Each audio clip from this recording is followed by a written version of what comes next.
강소라가 많이 이슈일 것 같아요. 근데 제가 듣기로 굉장히 노력파라고 들었거든요. 엄청난 노력파죠. 그러니까 뭐 제가 이제 K-액팅 스튜디오라고 해서 연기학원을 낸 게 지금 이제 2년째인데 이거를 개원할 때 이제 강소라가 이제 연기 지도에 대한 문의가 들어왔어요. 그러고 이제 얘기를 들어보니 본인이 느끼는 문제는 뭐 발음이나 아니면 뭐 화술 이런 쪽의 문제라고 생각을 했는데 제가 보기엔 어떻게 생각하면 연기가 기술이긴 하지만 그 기술이 이루어지는 베이스가 개념이거든요. 그러니까 우리나라 연기자들이 막 연기를 할 때 자꾸 이런저런 안 좋은 평가를 듣는 이유 중에 하나는 연기를 어떻게 볼 것이냐, 연기를 표현하는 것과 내가 느끼는 거에 대한 그런 갭, 이런 개념들이 되게 이제 혼란스러워서 자기는 뭔가 이제 자꾸 감정 표현을 한다고 생각을 하죠. 근데 보여지는 건 감정이 아니라 긴장이거든요. 진짜 감정이 아니라 가짜 감정 갖고 이제 놀고 있으니. 근데 이제 그걸 갖다 이제 시청자나 이런 입장에서 봤을 땐, 저 배우 왜 저렇게 오버해?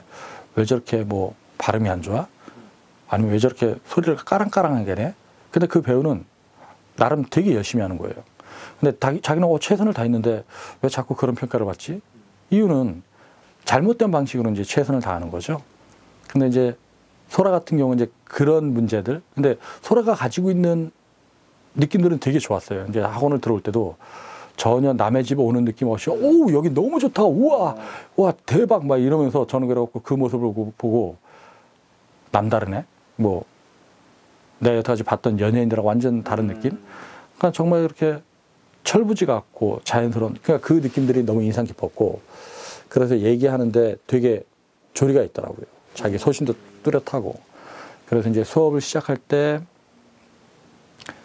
뭐 어쨌든, 네가 연기를 할 때 지금 보여지는 부분에서 잘못하고 있는 거, 예를 들면 자꾸 인상을 찡그린다든가, 아니면 뭔가 표현하려고 자꾸 띄운다든가, 아니면 자꾸 어미가 이렇게 떨어지죠. 뭐 하려고 어두에다가 힘을 많이 주다 보니까 호흡이 딸려갖고 어미가 떨어져요.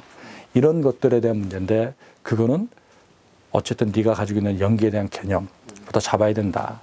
그리고 이제 뭐 연기 수업을 기술적인 부분에 대한 것도 많이 했지만 하루에 어떨 때는 한 2~3시간을 개념에 대해서 막 물어보고 얘기해주고 그런 적이 많아요. 뭐냐면 사실 이제 연기가 오직 감정 표현만 잘하면 되는 것처럼 일반인들도 생각하고 많은 선생님들이 그렇게 연기를 가르치다 보니까 그러니까 진짜 감정이라고 하는 건 우리 이런 거 있잖아요. 화가 나든 되게 슬프든 그런 몸에 힘이 쫙 빠져요. 그래갖고 말 다 했냐? 이런 식이 되는데 정색을 한다고 하죠. 몸에 힘 쫙 빠진 상태. 근데 연기만 하면 너를 없애버릴 거야. 뭐 이렇게 돼버리잖아요. 그러니까 쉽게 말해서 화나는 연기를 하려고 그러면 나는 화를 안 내려고 해야 되죠. 왜? 일상적으로 우리는 화를 안 내려고 해요. 안 울려고 해요. 아이적에는 화나면 화를 내고 슬프면 울죠. 그게 아이고, 자라면서는 그러지 말라는 훈련들을 받잖아요.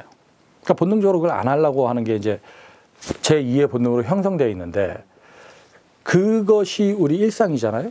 근데 연기를 할 때 자꾸 울려고 한단 말이죠. 그리고 자꾸 화를 내려고 한단 말이죠. 그럼 얘기를 하죠. 일상에서도 화를 참으려고 하냐, 화를 내려고 하냐. 화를 참으려고요. 넌 지금 연기를 할 때 화를 내려고 하냐, 참으려고 하냐. 화를 내려고요. 그러면 연기라고 하는 게 결국 일상을 닮아 있는 건데 너는 지금 일상과 다른 걸 하고 있냐, 일상과 같은 걸 하고 있냐. 일상과 다른 거예요. 연기는 특별한 게 아니야. 일상의 그 원리가 그대로 연기로 전이가 돼야 되는 거야. 즉 너는 화를 참으려고 해야 돼. 근데 진짜 화가 나야 돼. 이게 연기지. 이게 진짜 감정이지. 네가 지금 표현하는 건 그러니까 진짜 감정이 아니라는 얘기다. 즉 진짜 감정이 아닌데 그렇게 소리를 내려고 하니까 어떻게 돼? 쥐어짜지. 그러니까 소리가 그러니까 다 뜨는 거고 절제라고 하는 거 하나도 없이. 뭐 이제 예를 들면 그런 식의 어떤 오류들을 조목조목 얘기하는 거죠. 조목조목 얘기하는데 소라가 대단한 건 남들 같으면 이렇게 그냥 뭐 한쪽 귀로 듣고 한쪽 귀로 흘릴 수도 있는데 굉장히 집중해서 듣는 거예요. 그리고 뭐 어느 날은 수업을 왔는데 오늘 밤에 잠을 하나도 못 잤다. 왜? 막 연기에 대한 이런저런 고민 때문에. 그게 왜? 아니 선생님하고 수업을 하고 가면 굉장히 많은 게 다 정리가 돼요. 그래서 와 좋아서 갔다가 밤에 딱 누우면 그래, 그거는 정리가 됐어. 근데 그럼 이거는? 저거는 뭐지? 그런 식으로 이제 생각에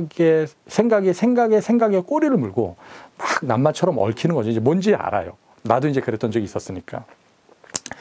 그러면 소라야, 그걸 갖고 밤잠 설치지 말고 메모를 했다가 와서 물어보면 되잖아.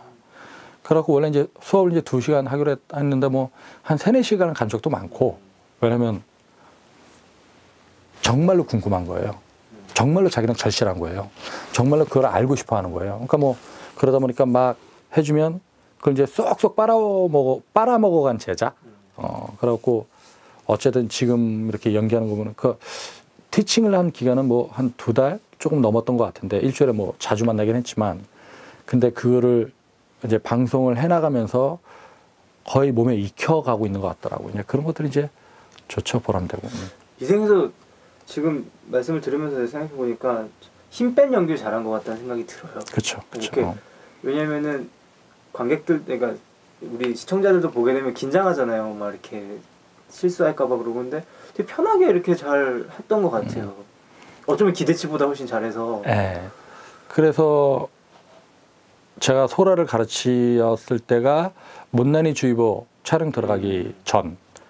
그리고 이제 간만에 이제 방송을 하면서 자기가 가지고 있는 연기적인 문제를 어쨌든 좀 극복을 하고 싶은데, 그래서 이제 했는데 아마도 제가 소라 한 10몇 회차 정도까지 대본 분량까지 이제 같이 했거든요. 근데 이제 그런 고민을 하는 거죠. 촬영장에 가서 너무 긴장이 될 것 같다. 지금 선생님 앞에서는 이렇게 좀 그나마 힘 빼고 할 수 있는데 촬영장에서 그게 어떻게 될까요? 처음에는 되게 긴장이 될 거다. 뭐 선생님들, 너도 뭐 연예인이긴 하지만 낯선 어르신들 모시고 하면 얼마나 긴장되겠냐. 근데 1:1 드라마니까 어느 정도 되면 이렇게 친숙해지지 않겠냐. 그러면 그때부터는 좀 더 편해질 거다. 근데 뭐 실제로 그 매니저 얘기를 들어보면은 첫날 첫 촬영에서는 지금 많이 긴장했다고 이제 뗀뗀했다고 하더라고요. 근데 그 뭐 예상했던 거니까. 근데 그 뗀뗀했거나 긴장했다고 하더라도 본인의 페이스를 잃지 말고 계속 그걸 가라. 이제 가다 보면 네 원래대로 돌아가면 이제 무조건 망하는 거다. 근데 그러지 않으려고 하고 하다 보면 이제 그게 습관이 되고 이들하고 이제 친숙하다 보면, 사실 1:1 드라마 같은 경우는 거의 뭐 밤잠도 못 자고 촬영장에서 있는 거잖아요. 그러니까 나라는 사람으로 사는 시간보다 대본 나오면 대본 외우기도 하고 계속 거기서 그러니까 기다려야 되고, 그러니까 그 역할로 사는 시간들이 훨씬 많죠. 그럼 이제 묻어날 거 아니에요, 그런 것들이. 그러면 거기에 그것들이 조금 더 익숙해지고 이제 자신감만 붙으면, 연기에서 이제 자신감이 붙으면 이제 쭉쭉 가는 거거든요. 그러니까 그래서 이제 그 이후에 닥터 이방인 같은 거 볼 때도 되게 이제 안정적이 됐구나. 자주는 못 보고 문득문득 보면. 그리고 미생 같은 경우도 거의 못 봤어요. 한 뭐 몇 회차나 봤을라나? 근데 사람들이 하도 강소라 해서 이제 봤더니 이제 많이 안정화가 됐구나.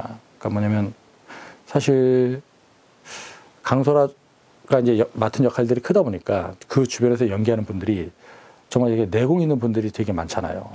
근데 강소라 나이가 지금 25이 되나? 올해 아마 그 정도로 알고 있는데, 그분들하고 이렇게 같이 연기를 부딪히면 밀리지가 않잖아요. 예. 대등한 어떤. 예. 근데 그게 뭐냐면 서로 간에 연기를 잘 보이려고 힘을 주거나 그러면 정확하게 밀리죠. 근데 내공 있는 분들은 왜 내공 있는 거냐면 힘을 안 줘요, 연기에. 힘을 빼죠.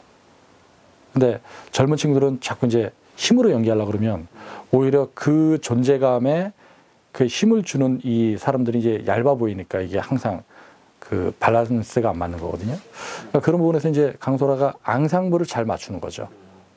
연기에서 제일 중요한 건 잘하고 못하고를 떠나서 어떤 배우들하고 연기를 하더라도 그 밸런스를 맞춰주는 건데, 강소라가 이제 그거를, 그러니까 힘을 뺐기 때문에 저들의 연기에 내가 반응할 수 있는 거거든요. 예전엔 저들의 연기에 반응하는 게 아니라 내 걸 설정해 놓고 저 때가 되면 나는 이렇게 할 거야 하고 밀어붙였던 거고, 지금은 그 힘을 뺐기 때문에 상대방의 연기가 보이겠죠. 말이 들리고. 그러니까 그거 오는 것만큼 내가 연기를, 그러니까 뭐 리액팅으로서 가기 때문에 되게 이제 시청자들 봤을 때 이제 자연스럽게 이제 보이는 연기들이 되겠죠. 예. 어느 정도 배우까지 될 것 같아요? 그러니까 뭐 저는 이제 배우가 뭐 세계 최고의 배우, 한국 최고의 배우 이런 개념들을 어렸을 땐 생각했다가 자라면서 보니까 아 되게 의미가 없는 거구나. 근데 어느 정도 배우 그냥 정말 좋은 연기자로 오래 갈 것 같아요. 그리고 이제 사람들이 그 사랑하는 연기자. 왜냐면 이게 사람이 겉다르고 속다르면 안 되잖아요. 근데 소라 같은 경우는 그냥 정말로 되게 털털해요. 아직 그러니까 모르겠어요. 요즘 이제 만난 지가 한 2년 됐으니까 아직 2년은 안 됐구나. 근데 왜 그 연예계에서 계속 활동하다 보면 이렇게 좀 변질되는 느낌들이 있는 사람들 있잖아요. 그러니까 뭐 어느 정도의 배우가 된다보다는 변질되지 말고, 그러니까 변화는 좋은데 왜 변질된다 그러면 뭔가 이렇게 음식이 상하는 것 같은 느낌이 드니까 끊임없이 자기 혁신을 해나가면서, 그러니까 뭐 그 자리를 지금 올라가 있는 자리도 대단한 자리잖아요. 그거 자리를 갖다가 이렇게 꾸준히 유지해 나갈 수 있는 게 제일 중요하니까 최고의 배우. 그러니까 뭐 누가 봐도 아 정말 연기 잘한다. 전화할 때 저렇게 할 수가 있나. 그리고 사람이 연기를 저렇게 하면서 스타가 됐으면 그렇게 좀 허상의 명예 같은 거에 이렇게 물들 수도 있는데 그런 거 없이 꾸준하게 가는구나. 그러니까 직업인으로서의 배우 같은 느낌들이 됐으면 좋겠어요. 스타 말고 정말로 외국에는 그런 배우들이 많잖아요. 스타 말고 그냥 배우. 그런 느낌들이 됐으면 좋겠어요.